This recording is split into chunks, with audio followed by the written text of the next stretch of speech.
Today we've come to chapter 3 of Old Yeller. So if you have your book, once again, make sure that you are following along with that. I have a few pictures and explanations for today, so when I stop reading, you can look up at your screen and take a look at what I'm going to show you.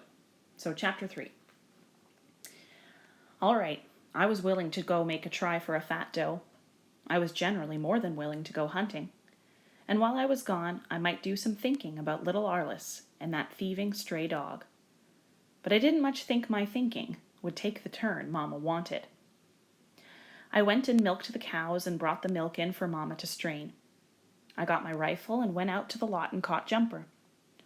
I tied a rope around his neck, half-hitched a noose around his nose, and pitched the rest of the rope across his back. This was the rope I'd rein him with. Then I got me a second rope and tied it tight around his middle, just back of his withers. This second rope I'd use to tie my deer onto Jumper's back, if I got one. Papa had shown me how to tie a deer's feet together and pack it home across my shoulder, and I'd done it. But to carry a deer very far like that was a sweat-poppin' job that I'd rather leave to Jumper. He was bigger and stronger. I mounted Jumper bareback and rode him along Birdsong Creek and across a rocky hogback ridge. I thought how fine it would be if I was riding my own horse instead of an old mule. I rode down a long, sweeping slope where a scattering of huge, ragged-topped live oaks stood about in grass so tall that it dragged against the underside of Jumper's belly. I rode to within a quarter of a mile of the salt licks, then left Jumper tied in a thicket and went on afoot. I couldn't take Jumper close to the licks for a couple of reasons. In the first place, he'd get to swishing his tail and stomping his feet at flies, and maybe scare off my game. On top of that, he was gun-shy. Fire a gun too close to Jumper, and he'd fall to staves. He'd snort and wheel to run, and fall back against his tie rope trying to break loose. He'd bawl and paw the air, and take on like he'd been shot. When it came to gunfire, Jumper didn't have any more sense than a red ant in a hot skillet. It was a fine morning for hunting, with the air still and the rising sun shining bright on the tall green grass and the greener leaves of the timber.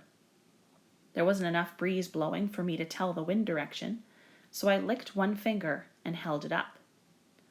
Sure enough, the side next to me cooled first. That meant that what little push there was to the air was away from me, toward the salt licks, which wouldn't do at all. No deer would come to the licks if he caught wind of me first. So I'm just going to pause here and do another one of my very excellent drawings. So what Travis is doing here is he's checking the wind direction, and there's an important reason for that. So there's Travis, and here is what hopefully will look something like a deer. I'll give it 4 legs at least, a little tail, maybe an ear. I think it kind of looks like how I drew Old Yeller the other day, but it's a deer. All right, so what Travis is trying to do is he's testing the wind direction, because if the wind would be blowing in this direction, so coming from behind him and blowing towards any animal that he could shoot or hunt, that animal is going to pick up the scent of Travis. He's going to smell that Travis is there and then probably get scared off. So what Travis wants to do is he wants to make sure that the wind would be blowing in this direction so that it would not catch any of his scent, and then the deer or whatever he's going to hunt is not going to know that he is there. All right, let's keep reading. I half circled the licks till I had the breeze moving across them toward me, and took cover under a wild grapevine that hung low out of the top of a gnarled oak. I sat down with my back against the trunk of the tree. I sat with my legs crossed and my rifle cradled on my knees. Then I made myself get as still as the tree. Papa had taught me that way back when I was little, the same as he'd taught me to hunt downwind of my game. He always said, "It's not your shape that catches a deer's eye. It's your moving. If a deer can't smell you and can't see you move, he won't ever know you're there." So I sat there, holding as still as a stump, searching the clearing around the licks. The licks was a scattered outcropping of dark rocks with black streaks in them. The black streaks held the salt that Papa said had got mixed up with the rocks a jillion years ago. I don't know how he knew what had happened so far back, but the salt was there, and all the hogs and cattle and wild animals in that part of the country came there to lick it. So I've got a picture for you to understand what's happening here.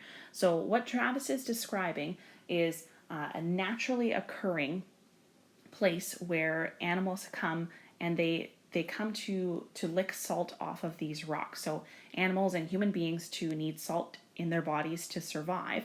So what these animals would do is they'd be attracted to this place. They would come and then they would lick salt off the rocks because that's something that their body needs.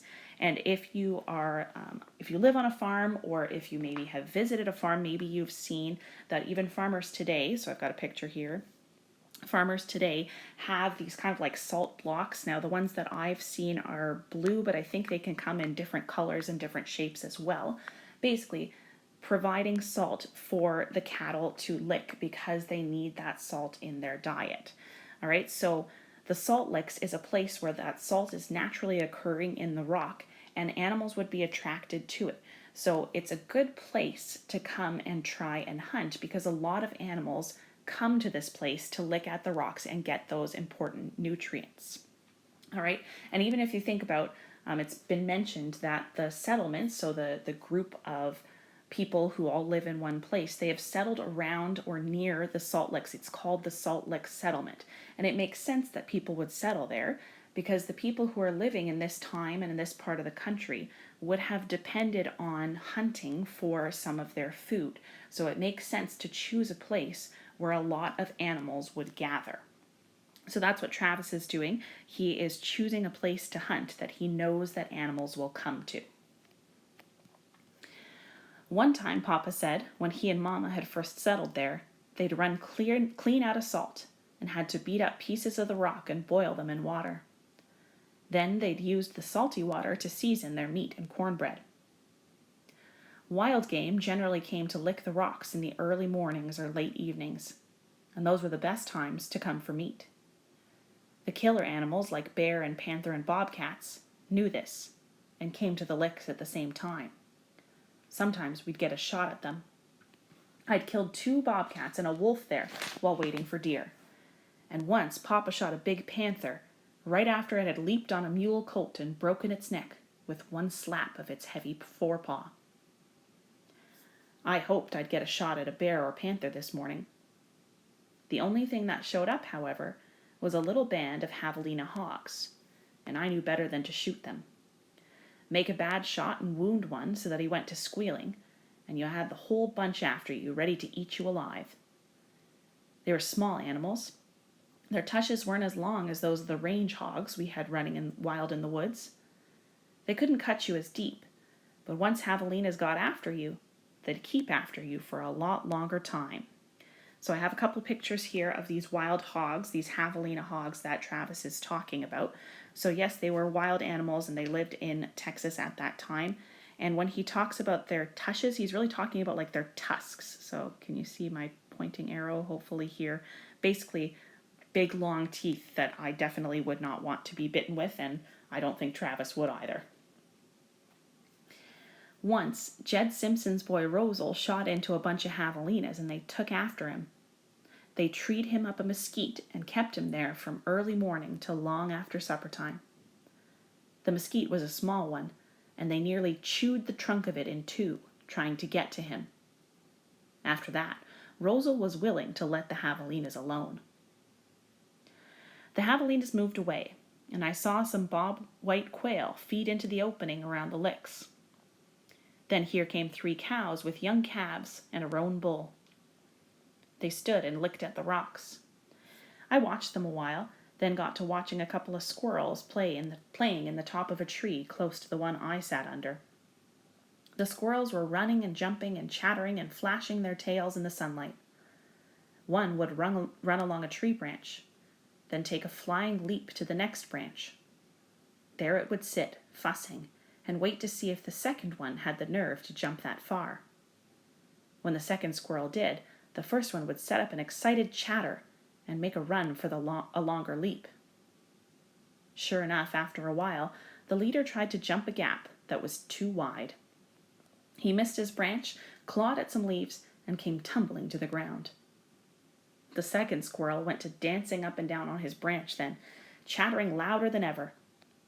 It was plain that he was getting a big laugh out of how that show-off squirrel had made such a fool of himself. The sight was so funny that I laughed myself, and that's where I made my mistake. Where the doe had come from and how she ever got so close without my seeing her, I don't know. It was like she'd suddenly lit down out of the air like a buzzard, or risen right up out of the bare ground around the rocks. Anyhow, there she stood, staring straight at me, sniffing and snorting and stomping her forefeet against the ground.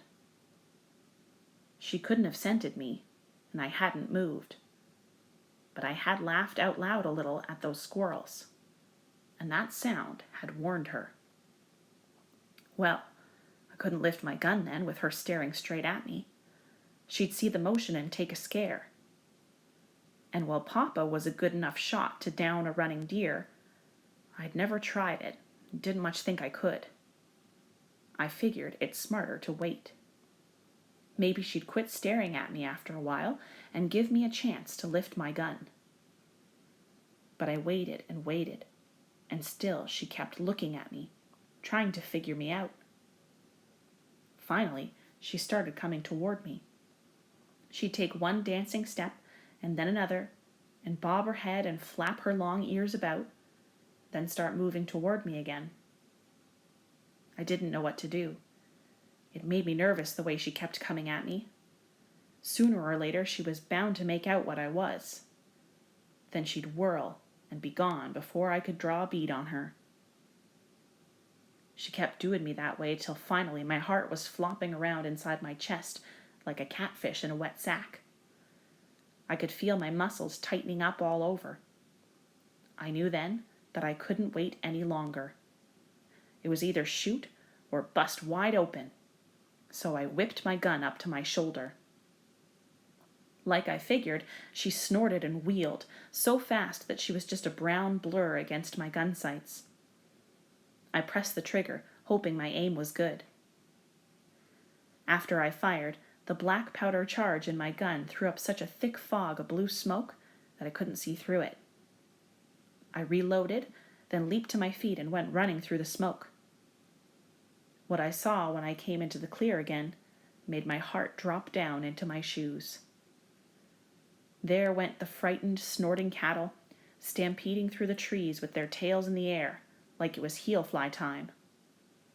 And right beside them went my doe, running all humped up and with her white pointed tail clamped tight to her rump, which meant that I'd hit her, but hadn't made a killing shot. I didn't like that. I never minded killing for meat. Like Papa had told me, every creature has to kill to live. But to wound an animal was something else, especially one as pretty and harmless as a deer. It made me sick to think of the doe's escaping, maybe to hurt for days before she finally died. I swung my gun up, hoping yet to get in a killing shot. But I couldn't fire on account of the cattle. They were too close to the deer. I might kill one of them. Then suddenly, the doe did a surprising thing. Way down in the flat there, nearly out of sight, she ran head on into the trunk of a tree, like she was stone blind. I saw the flash of her light-colored belly as she went down. I waited. She didn't get up. I tore out, running through the chin-tall grass as fast as I could. When I finally reached the place, all out of breath, I found her lying dead, with a bullet hole through her middle, right where it had to have shattered her heart. Suddenly, I wasn't sick anymore. I felt big and strong and sure of myself. I hadn't made a bad shot. I hadn't caused an animal a lot of suffering. All I'd done was get meat for the family, shooting it on the run, just like Papa did. I rode toward the cabin, sitting behind the gutted doe that I'd tied across Jumper's back. I rode, feeling proud of myself as a hunter and a provider for the family. Making a killing shot like that on a moving deer made me feel bigger and more important. Too big and important, I guessed, to fuss with little Arliss about that old yeller dog. I still didn't think much of the idea of keeping him, but I guessed that when you're nearly a man, you have to learn to put up with a lot of aggravation from little old bitty kids. Let Arliss keep the thieving rascal. I guessed I could provide enough meat for him too. That's how I was feeling when I crossed Birdsong Creek and rode up to the spring under the trees below the house. Then suddenly, I felt different. That's when I found little Arliss in the pool again. And in there with him was the big yeller dog. That dirty, stinking rascal romping around in our drinking water. "Arliss," I yelled at little Arliss, "you get that nasty old dog out of the water." They hadn't seen me ride up, and I guess it was my sudden yell that surprised them both so bad. Arliss went tearing out of the pool on one side, and the dog on the other. Arliss was screaming his head off, and here came the big dog with his wet fur rising along the ridge of his backbone, baying me like I was a panther. I didn't give him a chance to get me. I was too quick about jumping off the mule and grabbing up some rocks. I was lucky.